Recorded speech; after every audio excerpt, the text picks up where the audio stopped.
దయచేసి మీరు అందరూ కూడా శ్రద్ధగా దేవుని వాక్యాన్ని వినండి.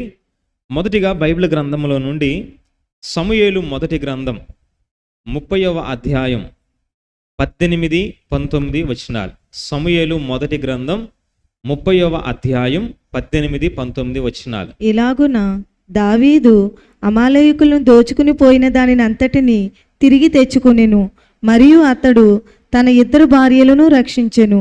కుమారులేమి కుమార్తెలేమి దోపుడు సొమ్మేమి వారు ఎత్తుకుని పోయిన దాని అంతటిలో కొద్దిదేమి గొప్పదేమి ఏదియూ తక్కువ కాకుండా దావీదు సమస్తమును రక్షించెను. చాలు. అలాగే అదే సమూయేలు మొదటి గ్రంథం 31వ అధ్యాయం 6వ వచనాన్ని కూడా చదవండి. ఇలాగున సౌలును అతని 3 కుమారులను అతని ఆయుధములను మోయువాడును అతని వారందరును ఒక దినముననే మరణమైరి. చాలు. ఈరోజు మనం చదువుకున్న ఈ 2 వచనాలని కూడా మనం ఆలోచన చేస్తే ఇక్కడ సౌలు దావీదు అనే 2 వ్యక్తులు మనకు కనిపిస్తున్నారు. ఎవరు? సౌలు, దావీదు. వీళ్ళ కోసం ఇప్పటికీ మన జీవితంలో ఎన్నో వర్తమానాలు మనం వినుంటాం. అంటే వీరిద్దరిలో నుండి ఎన్నో విషయాలు దేవుడు మనకి నేర్పించాడు. అలాగే ఈ సౌలు కోసం, దావీదు కోసం ఎన్నో సంగతులు మనం నేర్చుకున్నాం. అయితే వీళ్ళిద్దరిని కూడా మనం ఆలోచన చేస్తే దావీదు కానీ సౌలు కానీ వీరిద్దరూ ఒకే వయసు కలిగిన వారు కాదు. వీరిద్దరూ ఒకే వయసు కలిగిన వారు కాదు. అంటే నా అర్థం ఏంటంటే ఇద్దరికి కూడా అంటే ఇంచుమించుగా 1, 2, 3 సంవత్సరాల వ్యత్యాసంలో ఉన్నవాళ్ళేం కాదు. నిజానికి వీళ్ళు ఎలాంటి వ్యత్యాసం కలిగిన వారుగా ఉన్నారంటే ఒక తండ్రి కొడుకుగా వీరు ఉండుండొచ్చు. ఎందుకనంటే యోనాతానికి సౌలు తండ్రి కదా, కాబట్టి యోనాతాను దావీదు కూడా ఒకే వయసు కలిగిన వారికి ఇంచుమించుగా ఉండొచ్చు. దాన్ని బట్టి మనం అర్థం చేసుకోవచ్చు ఏంటంటే వీళ్ళిద్దరిలో సౌలు చాలా అనుభవం కలిగిన వాడు, చాలా పెద్దవాడు. వీళ్ళిద్దరికీ వయసులో చాలా వ్యత్యాసం అనేది ఉంది. అయితే వీళ్ళిద్దరికీ వయసులో ఎంత వ్యత్యాసం ఉన్నా ఇద్దరు జీవించింది మాత్రం ఒకే తరములో, అంటే ఒకే కాలములో వీరిద్దరూ జీవించారు. నా మాట మీకు అర్థమైందా? అంటే వీళ్ళిద్దరూ జీవించింది మాత్రం ఒకే కాలములో. అంటే ఎలా అంటే మన ముందు తరంలో కొంతమంది బ్రతికారు కదా, ఇప్పుడు మన తరంలో మనం ఉంటున్నాం. అలా కాదనమాట. సౌలు దావీదు ఒకే తరంలో బ్రతికారు. ఇంకా చెప్పాలంటే ఒకరినొకరు చూసుకుంటూ ఈ భూమి మీద తమ జీవితాన్ని వారు కొనసాగించారు. ఈ విషయాన్ని మీరు మాత్రం మర్చిపోకూడదు. అయితే వీళ్ళిద్దరూ ఇలా బ్రతుకుతున్నప్పుడు వీళ్ళిద్దరిని గురించి దేవుని వాక్యములో ఈరోజు మనం చదువుకున్న వచనాల్ని మనం చూస్తే గనక వాక్యం ఏం చెప్తుందంటే దావీదు అమాలేకీయులు దోచుకొని పోయిన దానంతటిని తిరిగి తెచ్చుకొనెను. మరియు అతడు తన 2 భార్యలను రక్షించెను. కుమారులేమి కుమార్తెలేమి దోపుడు సొమ్మేమి వారు ఎత్తుకొని పోయిన దానంతటిలో కొద్దిదేమి గొప్పదేమి ఏదియూ తక్కువ కాకుండా దావీదు సమస్తమును రక్షించెను అని చెప్పబడింది. అంటే దావీదు కోసం వాక్యం ఏం చెప్తుందంటే ఇక్కడ దావీదు అమాలేకీయులు అనేవారు ఏం చేశారంటే దావీదికి సంబంధించిన దాన్ని అంతటిని వారు తీసుకొని పోయారు. తన భార్యల్ని, తన పిల్లల్ని, తనతో పాటు ఉన్న 400 మంది ఎంతోమంది ఉన్నారు కదా, వాళ్ళందరి యొక్క భార్యల్ని, వారి కుటుంబాలని కూడా అమాలేకీయులు ఏం చేశారంటే దోచుకొని పోయారు. దాన్ని అంతటిని కూడా దావీదు ఏం చేశాడు? తిరిగి తెచ్చుకున్నాడంట. తిరిగి వాటన్నిటినీ రక్షించుకున్నాడు. కొద్దిదేమి గొప్పదేమి ఏదియూ తక్కువ కాకుండా అన్నిటినీ కూడా తెచ్చుకున్నాడు. ఇది దావీదు కోసం చెప్పబడింది. అయితే మరొక వచనంలో సౌలు కోసం మనం చదువుకున్నాం. సౌలు కోసం వాక్యం ఏం చెప్తుందంటే సౌలును అతని 3 కుమారులను అతని ఆయుధాలు మోయువాడును అతని వారందరును ఒక్క దినముననే మరణమైరి. అంటే సౌలు కోసం వాక్యం ఏం చెప్తుంది? సౌలు యొక్క 3 కొడుకులు, సౌలు యొక్క ఆయుధాలు మోసేవాడు, సౌలు అతని వారందరూ కూడా ఒక్క దినముననే మరణమైరి. నిజంగా బైబిల్ గ్రంథం అనేది ఎంతో ఆశ్చర్యకరంగా వ్రాయబడింది. అంటే మనము దేవుని సహాయంతో చదువుతూ ఉంటే గనక, ప్రార్థనాపూర్వకంగా వాక్యాన్ని ధ్యానం చేస్తూ ఉంటే మన కంటికి చాలా ఆశ్చర్యకరమైన సంగతులను దేవుడు చూపిస్తూ ఉంటాడు. అందుకనే దావీదు ఒకరోజు ఒక ప్రార్థన చేశాడు. ఏమనంటే, ప్రభువా, నేను నీ ధర్మశాస్త్రములో ఆశ్చర్యకరమైన సంగతులు చూచినట్లుగా నా కన్నులు తెరవమని ప్రార్థన చేశాడంట దావీదు. మీకైనా అర్థమవుతుందా? దావీదు ఏమని ప్రార్థన చేశాడు? ఆశ్చర్యకరమైన సంగతులు చూడాలంట. ఎందులో? దేవుని వాక్యంలో. అంటే దేవుని వాక్యాన్ని ధ్యానం చేస్తూ ఉన్నప్పుడు ఆశ్చర్యకరమైన సంగతులు నా కంటికి కనబడాలి అని దావీదు ప్రార్థన చేశాడు. అదేవిధంగా మీరు కూడా ప్రార్థన చేస్తే మీకు కూడా ఆశ్చర్యకరమైన సంగతులను దేవుడు నేర్పిస్తూ ఉంటాడు. ఈరోజు మనం చదువుకుని 2 వచనాలను కూడా చూస్తే 2 వచనాలు కూడా ఒకే పదముతో ప్రారంభమయ్యాయి. ఎలాగంటే ఇలాగునా అని. ఎలాగా? ఇలాగునా.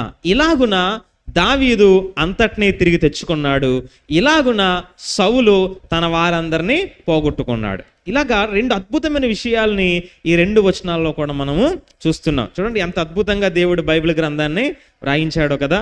నిజానికి ఇవేమి వేరే వేరే పుస్తకాల్లో కాదు, ఒకే పుస్తకములో అంటే సమూయేలు మొదటి గ్రంథంలోనే అధ్యాయాల వ్యవధిలోనే ఈ 2 విషయాల్ని దేవుడు వ్రాయించాడు. అంటే ఈరోజు ఈ 2 వచనాలను బట్టి లేదా సౌలు దావీదును బట్టి మనము ఖచ్చితంగా నేర్చుకోవాల్సిన ఒక విషయం ఏంటంటే, దావీదు యొక్క అనుభవము ఏంటిదనంటే ఆయన పోగొట్టుకున్న దాన్ని చెప్పాలి తిరిగి తెచ్చుకున్నాడు, తిరిగి సంపాదించుకున్నాడు. సౌలేమో పోగొట్టుకున్న దాన్ని పోగొట్టుకున్నట్లుగానే ఉన్నాడు తప్ప దాన్ని మాత్రం తిరిగి ఆయన తెచ్చుకోలేదు.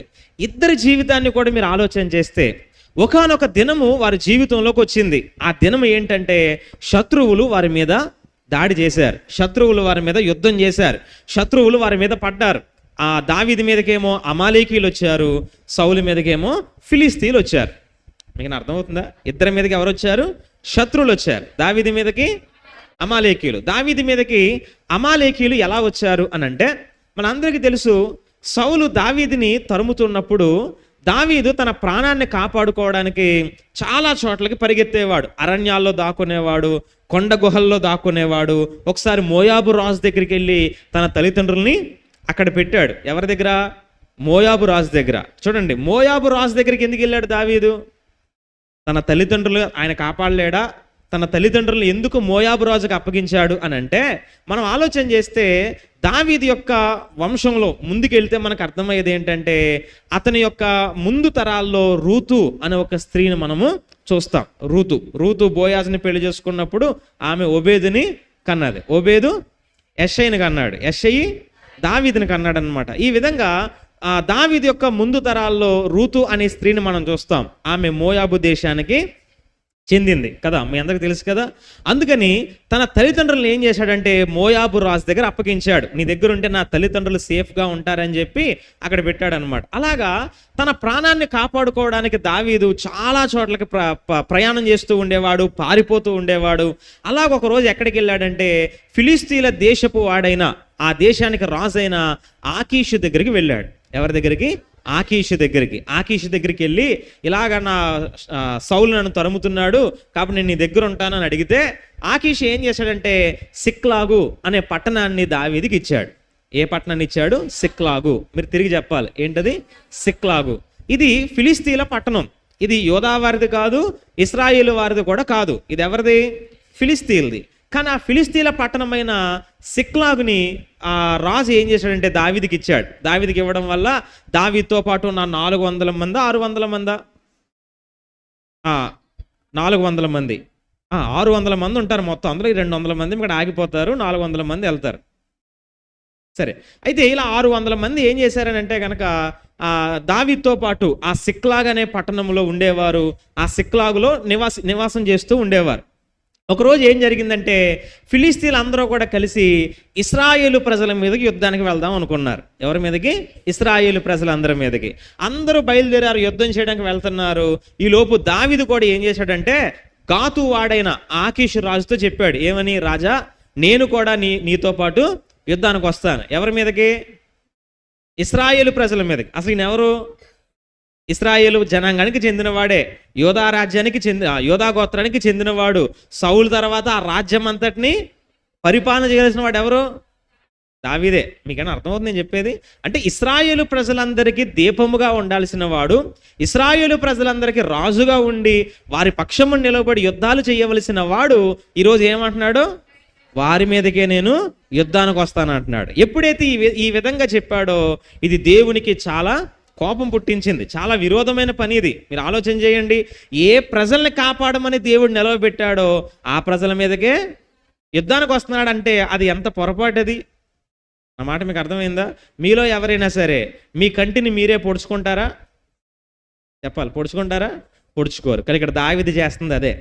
ఎందుకంటే ఏ ప్రజల్ని కాపాడమని దేవుడు అతన్ని నియమించాడో, ఏ ప్రజల్ని ఏలాలని చెప్పి దేవుడు అతన్ని అభిషేకించాడో, ఏ ప్రజల పక్షాన యుద్ధాలు చేయాలని, శత్రువుల చేతిలో నుండి విడిపించాలని దావీదుని ఎన్నుకున్నాడో, ఇప్పుడు అదే శత్రువులతో కలిసి దావీదు ఇశ్రాయేలు ప్రజల మీదకి యుద్ధానికి వెళ్తానంటున్నాడు. నేను వస్తాను యుద్ధం చేయడానికి అంటున్నాడు. కానీ ఈలోపు ఏం జరిగిందంటే ఫిలిస్తీన్ల సర్దారులు అతన్ని నమ్మక అంటే దావీదు మీద నమ్మకం లేక అతన్ని మనతో పాటు తీసుకొని రావద్దు, అతన్ని పంపించేయమని ఆకీష్తో చెప్తే ఆకీష్ ఏం చేస్తాడంటే నువ్వు మాతో రావద్దని చెప్పి వెనక్కి పంపించేస్తాడు. ఈయన ఎప్పుడైతే సిక్లాగుని విడిచిపెట్టి యుద్ధానికి వెళ్ళడానికి బయలుదేరాడో ఈ లోపు సిక్లాగు మీదకి ఎవరు వచ్చారంటే అమాలేకీయులు వచ్చారు. ఎవరు వచ్చారు? అమాలేకీయులు. వీళ్ళు వచ్చి ఏం చేశారంటే మొత్తం పట్టణంలో ఉన్న అన్నిటినీ కూడా కాల్చి పడేశారు. అలాగే దావీదు యొక్క భార్యల్ని, వారి పిల్లల్ని, అతనితో పాటు ఉన్న వారి యొక్క భార్యల్ని, వారి పిల్లల్ని, వారి సొత్తంతటిని కూడా తీసుకొని వారు పారిపోయారనమాట. అంటే ఈ విధముగా ఒక రోజు వచ్చింది దావీదు జీవితంలో. అది ఎలాంటి రోజు అంటే ఈయన దేవుని ప్రజల మీదకి యుద్ధానికి వెళ్దాం అనుకున్నాడు, కానీ ఇతని మీదకే శత్రువులు యుద్ధానికి వచ్చారు. వచ్చి ఏం జరిగింది? సమస్తం కూడా వాళ్ళతో పాటు తీసుకొని వెళ్ళిపోయారు. పట్టణం అంతా కాల్చబడింది, పట్టణం అంతా కాలిపోయిందనమాట. అలాంటి పరిస్థితుల్లో తిరిగి వచ్చేటప్పటికి ఆ పట్టణాన్ని చూస్తే ఆ పట్టణం అంతా కూడా కాల్చబడింది. అప్పుడు ప్రజలు దావీదు చాలా బిగ్గరగా ఏడ్చారు. ఎంతలా అంటే ఇంకా ఏడ్చుటకు శక్తి లేనంతగా వారు ఏడ్చారన్నమాట. అలా ఏడుస్తూ ఉండగా అక్కడ అంటే ఆ సందర్భంలో మనం చూస్తాం ఏమనంటే అమాలేకీయులు ఏదైతే తీసుకొని పోయారో, అమాలేకీయులు ఏదైతే వారితో పాటు పట్టుకొని పోయారో దాన్ని అంతటినీ కూడా దావీదు ఏం చేశాడంట? తిరిగి తెచ్చుకున్నాడంట. దేవునికి మహిమ కలుగును గాక. నిజంగా దావీదు జీవితంలో కూడా ఒకానొక రోజు ఏం జరిగిందంటే ఆయనకున్న దాన్ని ఆయన పోగొట్టుకున్నాడు. ఏం చేశాడు? ఆయనకున్న దాన్ని పోగొట్టుకున్నాడు. కానీ పోగొట్టుకున్నవాడు అలాగే ఉండిపోలేదు, కానీ పోగొట్టుకున్న దాన్ని తిరిగి సంపాదించుకున్నాడు. అది కావాలి ఈరోజు మనకి. అంటే మనం కూడా చాలాసార్లు ఎంత జాగ్రత్తగా ఉన్నా సరే కొన్నిసార్లు మన లైఫ్లో కొన్నిటిని మనము పోగొట్టుకోవాలి కాదు, పోగొట్టుకుంటాం. ఎందుకనంటే ఒకటి, మనం జాగ్రత్తగా ఉన్నా సరే ఏదో ఒక కారణాన్ని బట్టో, లేదా కొన్నిసార్లు మనం అజాగ్రత్తగా ఉండడం వల్ల మనం కొన్నిటిని పోగొట్టుకుంటూ ఉంటాం. ఈరోజు కొన్నిసార్లు మీరు చెప్తా ఉంటారు, నా డబ్బులు పడిపోయాయి, నా ఫోన్ పడిపోయిందని. ఎలా పోగొట్టుకున్నారో మీరు? అది చెప్పాలి. ఎలాగా? నిర్లక్ష్యత, అంతే కదా. అంటే సరిగ్గా చూసుకోకపోవడం, జాగ్రత్త లేకపోవడం. కొన్నిసార్లు చాలా జాగ్రత్తగా ఉంటాం, అయినా సరే ఏదో కారణాన్ని బట్టి మనం పోగొట్టుకుంటూ ఉంటాం. అయితే పోగొట్టుకోవడం అనేది మనుషుల్లో జరుగుతూ ఉంటుంది సహజంగా. కానీ పోగొట్టుకున్నవాడు అలాగే ఉండిపోకూడదు. దావీదులాగా ఏం చేయాలి? తిరిగి సంపాదించుకోవాలి. అయితే ఇప్పుడు నేను మాట్లాడుతుంది మీ పర్స్ కోసం, మీ డబ్బుల కోసం, మీ ఫోన్ కోసం కాదు, కానీ ఆత్మీయంగా కూడా కొన్నిసార్లు మనం కొన్నిటిని పోగొట్టుకుంటాం. దేవుడిచ్చిన ఆశీర్వాదాన్ని పోగొట్టుకుంటాం, దేవుడిచ్చిన కృపావరాలను పోగొట్టుకుంటాం, దేవుడిచ్చిన తలాంతులను మనం పోగొట్టుకుంటాం, దేవుడిచ్చిన సమాధానాన్ని పోగొట్టుకుంటాం, దేవుడిచ్చిన ఆ మంచి జీవితం అంటే ఒక మాదిరికరమైన జీవితాన్ని మనం కొన్నిసార్లు పోగొట్టుకుంటూ ఉంటాం. కానీ మీరు దేవుడిచ్చింది ఏది పోగొట్టుకున్నా సరే అలాగే ఉండిపోకండి. దావీదులాగా ఏం చేయాలి? దాన్ని తిరిగి తెచ్చుకోవాలి. దేవునికి మహిమ కలుగును గాక. ఎంతమందికి అర్థమవుతుంది వాక్యం? ఏం చేయాలి? మనం దావీదులాగా తిరిగి తెచ్చుకోవాలి. పోగొట్టుకోవడం అనేది జరుగుతుంది.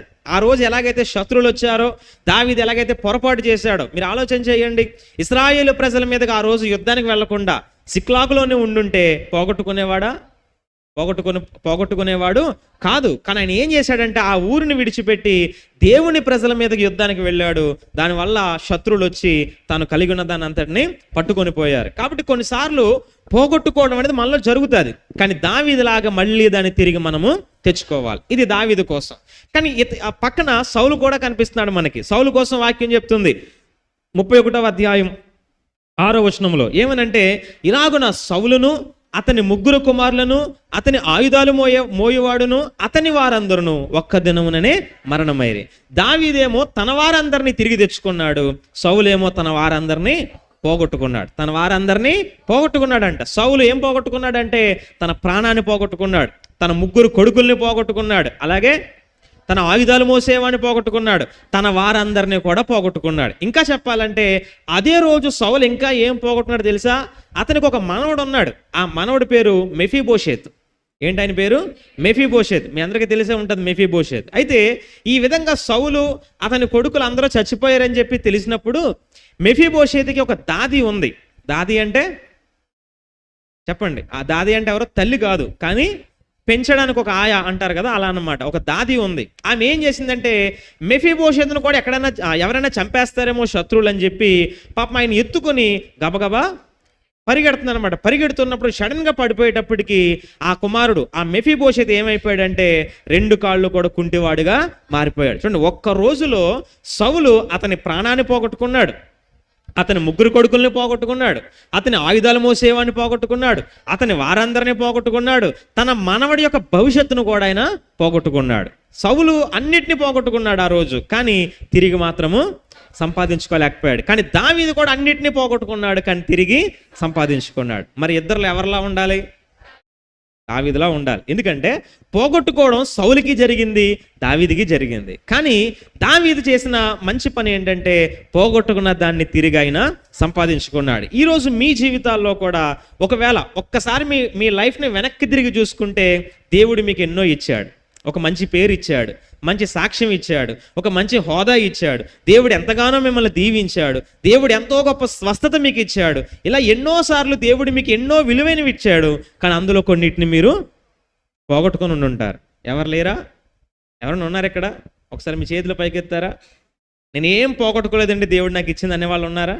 లేరు. మనం కూడా ఏం చేస్తాం, కొన్నిసార్లు దేవుడిచ్చింది పోగొట్టుకున్నాం. నిజమే, అదొక మంచి ఉద్యోగం కావచ్చు, లేదా మంచి స్థితి కావచ్చు, లేకపోతే కుటుంబంలో సమాధానం కావచ్చు, పిల్లల జీవితంలో గొప్ప కార్యాలు కావచ్చు, ఇలాంటివి ఎన్నిటినో దేవుడు మనకిచ్చాడు. కానీ ఒకవేళ కారణం ఏదైనా కావచ్చు, మనం కూడా ఒకవేళ పోగొట్టుకుని ఉన్నామేమో. కానీ ఈరోజు దావీదు వల్ల ఏం చేయాలంటే పోగొట్టుకున్న దాని అంతటిని తిరిగి సంపాదించుకోవాలి. దావీదు మాత్రమే కాదు, బైబిల్ గ్రంథంలో దావీదు మాత్రమే కాదు, కానీ ఒకరోజు ఎలీషా దగ్గర ఉన్న ప్రవక్తల శిష్యులు ఏం చేశారంటే వారు ఉంటున్న ఇల్లు సరిపోవట్లేదని చెప్పి పెద్ద ఇల్లు కట్టుకుందామని వాటికి చెట్లు నరకడానికి వెళ్ళారనమాట. వెళ్తే అందులో ఒకడు ఏం చేశాడు, చెట్టు నరుగుతూ ఉంటే గొడ్డలి నదిలో పడిపోయింది. ఆ గొడ్డలి వాడిది కాదు, ఎక్కడో అరువు తెచ్చాడనమాట.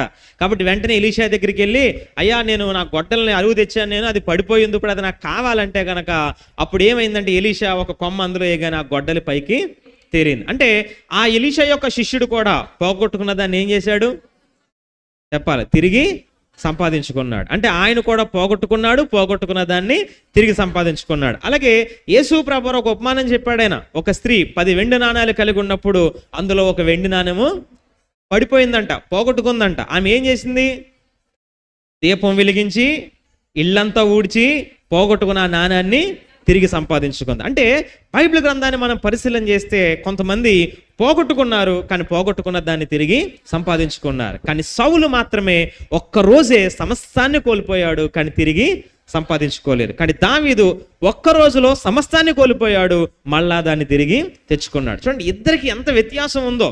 దావీదుకి జరిగింది, సౌలుకి జరిగింది ఎప్పుడో సంవత్సరాల గ్యాప్లో కాదు, రోజుల రోజుల్లోనే. ఎందుకంటే వీళ్ళ మీదకి అమాలేకీయులు వచ్చారు, ఈయన మీదకేమో ఫిలిస్తీన్లు వచ్చారు. అది రోజుల వ్యవధిలోనే జరిగిపోయింది. ఈయనేమో కోల్పోయిన దాన్ని మళ్ళీ సంపాదించుకున్నాడు, ఈయనేమో పోగొట్టుకున్నాడు తప్ప మళ్ళీ దాన్ని తిరిగి సంపాదించుకోలేదు. అయితే మరి దావీదు ఎందుకు